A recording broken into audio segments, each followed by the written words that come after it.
outro fator é entender que antes Toda experiência é esta. Fondation Jean Jaurès. Penser pour agir. Christian Lechervy, bonjour. Tu es donc Christian, c'est le deuxième entretien ensemble. Donc tu es ambassadeur de France à Rangoon, en Birmanie. Une fois de plus, merci de nous accorder cet entretien. Christian, la première question sera simple. Quelle est la situation sanitaire déjà en Birmanie, mais également la situation politique et économique aujourd'hui? Merci de ton invitation. Merci à la Fondation Jean Jaurès de suivre avec intérêt la situation en Birmanie. Nous sommes maintenant au-delà des 100 jours depuis le début du coup d'État militaire. Sur le plan sanitaire, la réponse est difficile à apporter car nous n'avons pas beaucoup d'indicateurs. La seule chose que l'on peut dire malheureusement avec certitude, nous sommes confrontés de fait, comme les pays voisins, l'Inde, la Thaïlande, à une troisième vague de la pandémie. Dans quelle proportion, c'est très difficile à dire parce que les hôpitaux publics en particulier, le ministère de la Santé et des Sports, est encore aujourd'hui confronté à un mouvement dit de désobéissance civile, qui sont en fait une grève générale prolongée des personnels soignants et administratifs. Le pays est confronté non seulement à cette difficulté, mais aussi à la mise en œuvre de son plan vaccinal. On pense aujourd'hui que de l'ordre de 6% des personnes qu'il est prévu de vacciner cette année ont reçu une ou deux doses. Le coup d'État militaire a de fait profondément ralenti cette campagne de vaccination. La propagation de la maladie, elle est aussi renforcée par les effets économiques de la situation. Aujourd'hui, une des grandes difficultés de la vie quotidienne, c'est d'accéder à du cash, aussi bien dans les distributeurs automatiques que dans les banques. Et il faut faire souvent plusieurs heures, voire de très longues heures d'attente dans des files devant les banques, devant les ATM.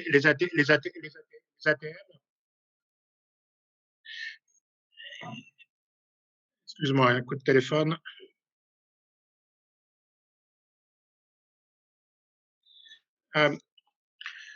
Les longues heures d'attente devant les guichets pour retirer de l'argent ou pour accéder à son compte dans une banque, évidemment, favorisent la propagation de la maladie.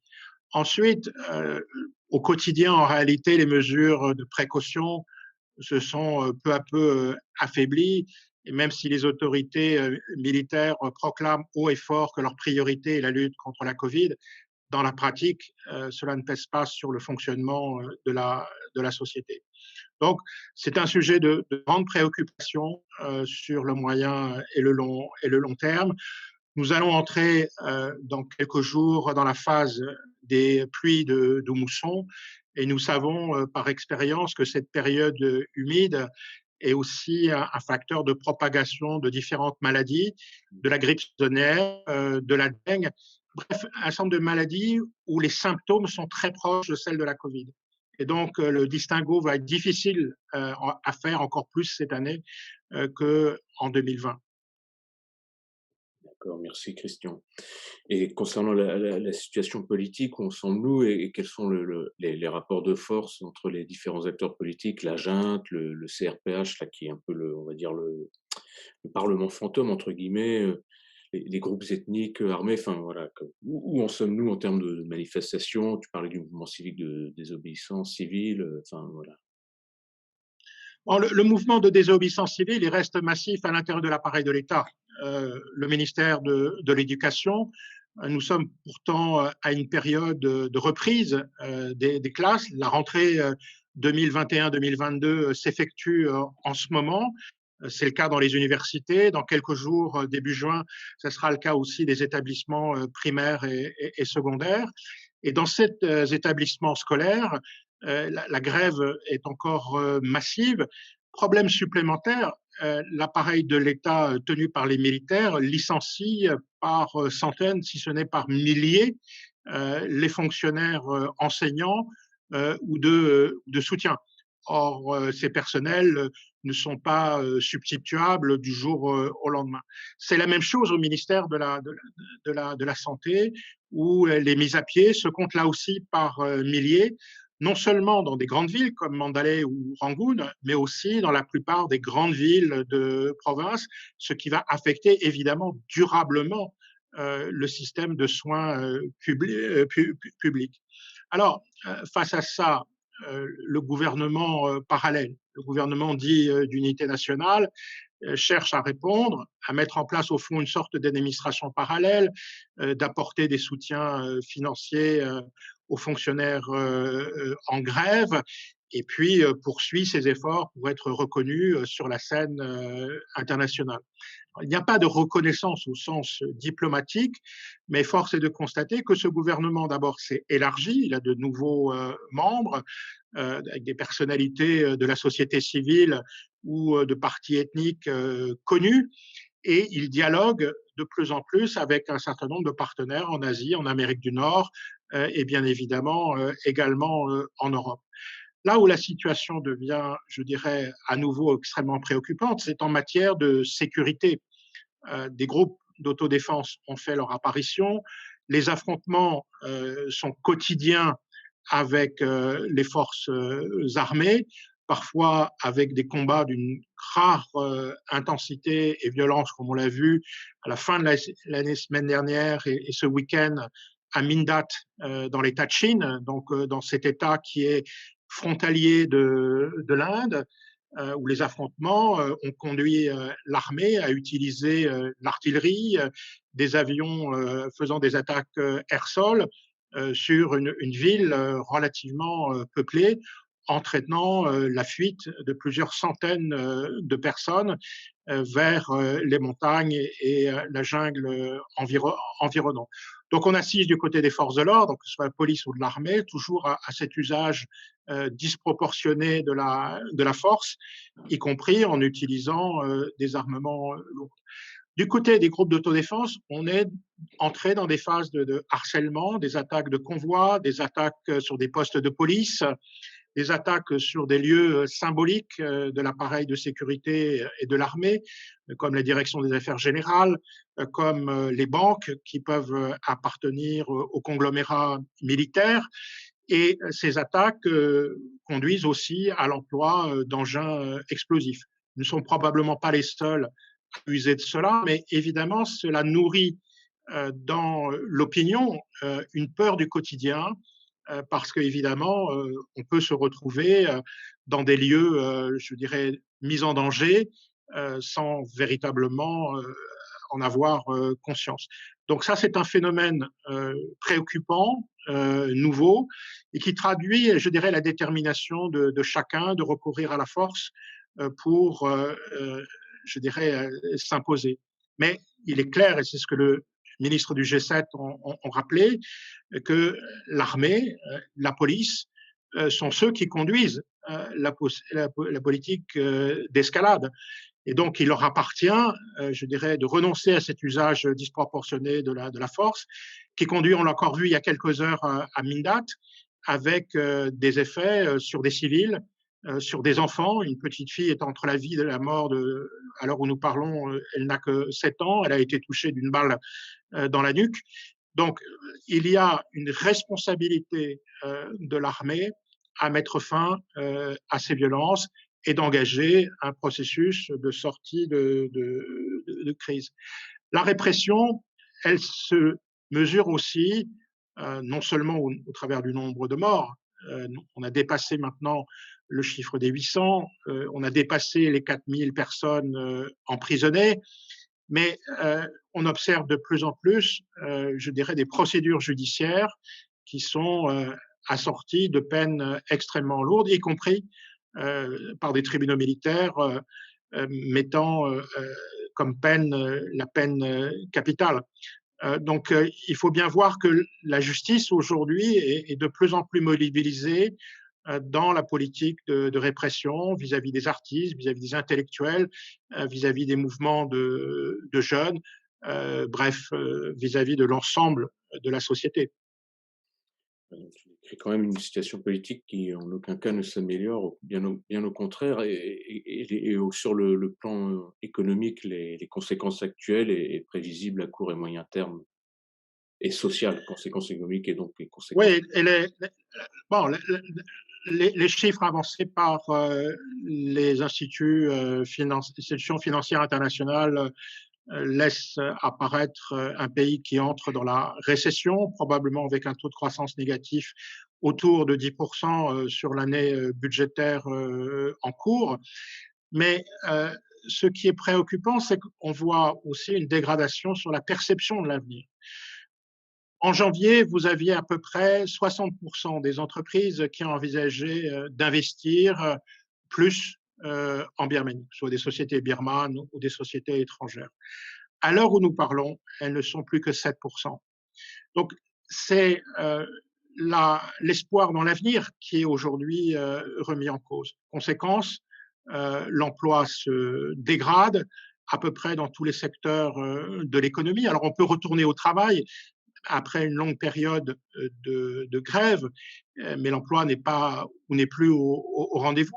Et cela est vrai dans le secteur de la construction, cela est vrai dans le secteur de l'énergie, c'est vrai dans les secteurs de l'industrie en général, y compris un secteur comme celui du textile, où les commandes pour la saison d'hiver aujourd'hui sont menacées tout simplement par une situation politique et une grande instabilité. Donc, ce qui est évidemment à suivre, c'est la paupérisation.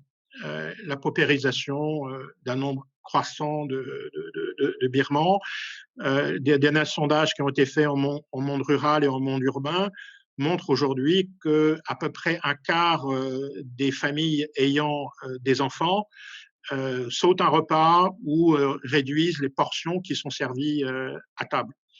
Et la croissance de l'inflation pour certains produits de première nécessité, comme l'huile de cuisson, on est à plus de 20%. Sur l'essence, on est maintenant à plus de 40%. Et la tendance haussière se poursuit. Même sur certains produits agricoles, la question devient difficile, en particulier pour la rémunération des paysans, parce que les coûts de transport ont fortement augmenté. Conséquence, le prix d'achat des produits de base diminue. Et donc, les rentrées de revenus des populations rurales, aujourd'hui, ont plutôt tendance à baisser, alors que l'agriculture est quand même massivement un instrument, de flexibilité pour, faire face à la situation dégradée et donc à la résilience. Et au plan diplomatique, quelles sont les réactions déjà des pays limitrophes et plus largement de la communauté internationale, je pense tout particulièrement au G7 et à l'ASEAN? On est maintenant 3 semaines après le sommet de l'ASEAN de Jakarta. Nous attendons que soit rendu public le nom ou les noms des envoyés spéciaux. Nous ne connaissons pas à quelle date ils sont susceptibles de venir. L'envoyé spécial du secrétaire général des Nations Unies, qui est pourtant dans la région et qui a rencontré à Jakarta le commandant en chef de l'armée, n'est toujours pas invité à venir dans la capitale. Donc la mise en œuvre du plan d'action, au fond, qui a été esquissé lors du sommet de l'ASEAN, avec ce consensus dit en 5 points, ne se matérialise pas à l'heure où nous parlons.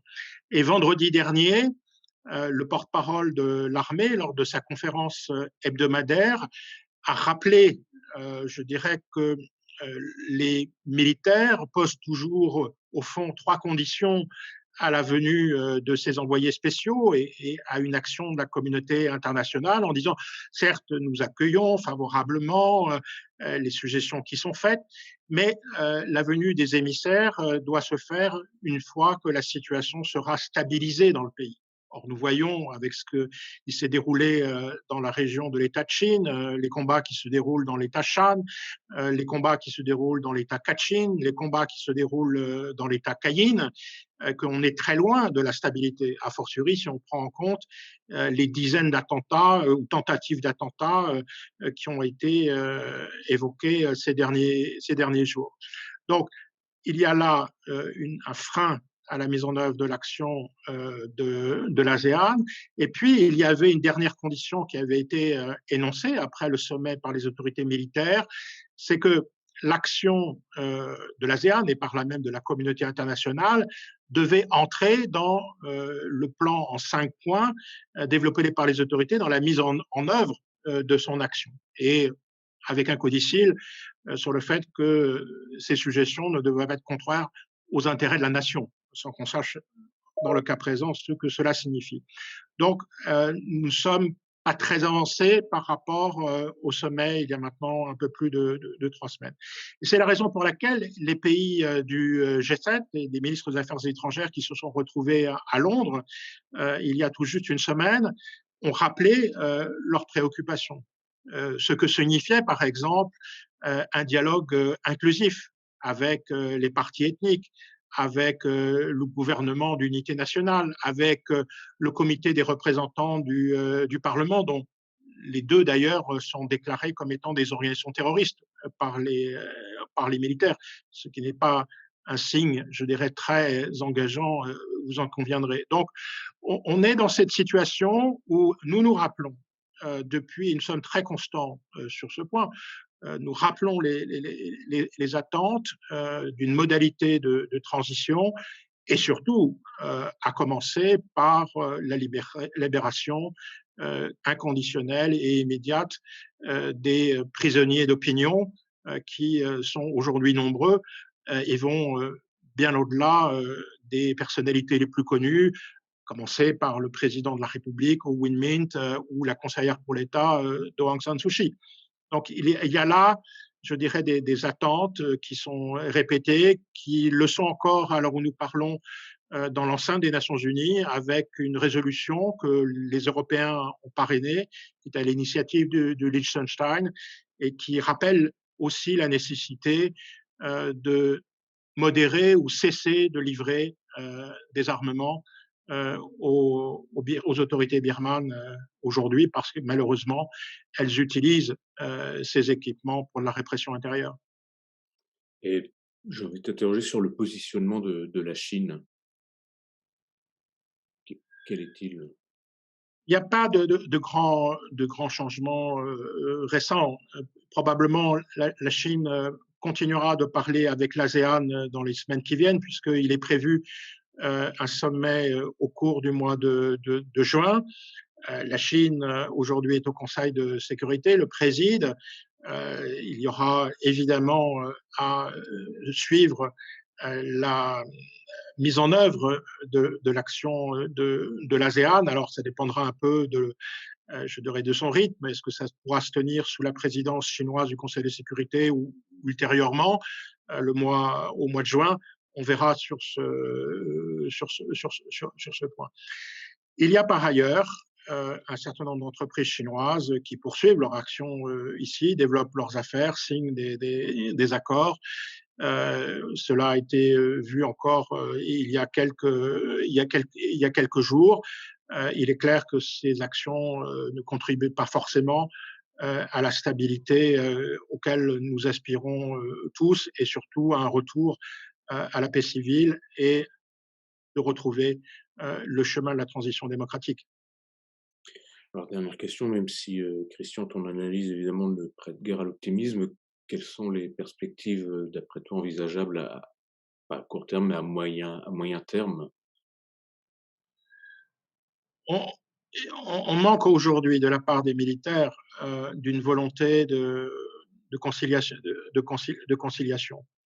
On est vraiment dans une phase de politique de terreur à l'endroit de la population, de restriction de l'accès à l'information, de restriction des mouvements. Dorénavant, il a été réintroduit de fait une demande d'autorisation pour que les Birmans puissent quitter le territoire. Il doit être délivré par le ministère des Affaires étrangères.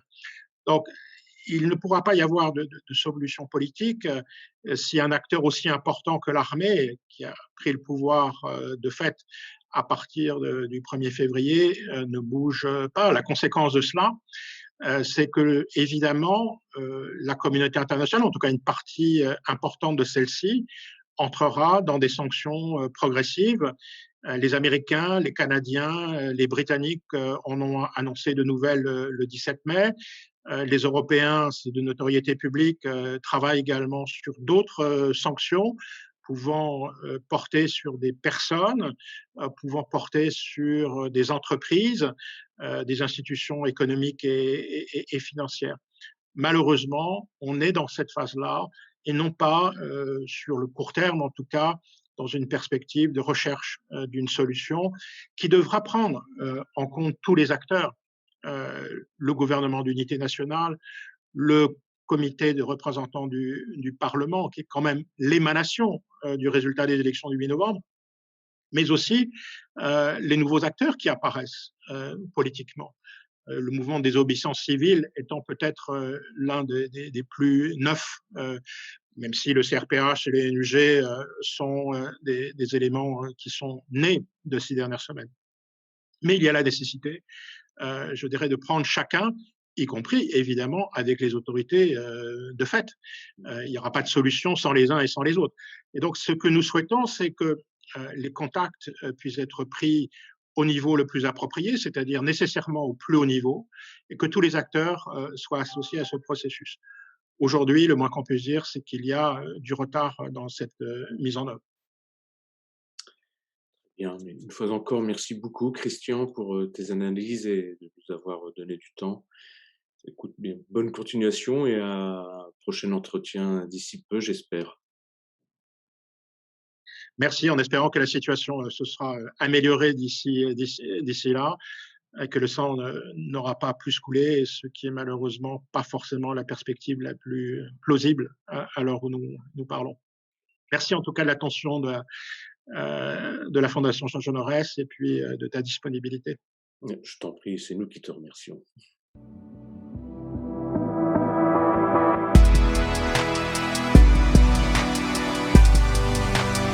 Fondation Jean Jaurès. Penser pour agir.